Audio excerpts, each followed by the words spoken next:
The future of advanced manufacturing is here. Hi, I'm Melanie Lang, CEO and co-founder at FormAlloy.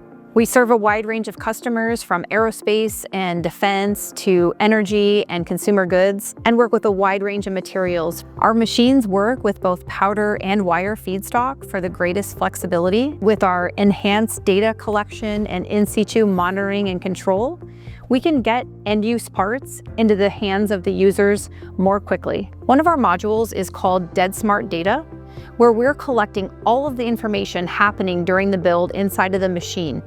We combine all of that data and put it into a very user-friendly PDF build report at the end of each build. We are able to take a turbine blade, scan that turbine blade, and then automatically deposit the material just where it's needed. Hello, I'm Jeff Riemann, the CTO of FormAlloy. Behind me is the X2 Directed Energy Deposition. The X2 is the smallest of our machine models, which also includes our X5 and X5R.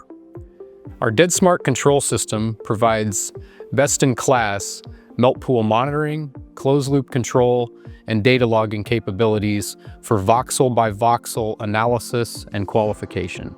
Most customers investigating FormAlloy systems are looking to reduce reliance on foreign suppliers, reduce lead times for castings and forgings, and provide a toolless, moldless solution to their manufacturing needs.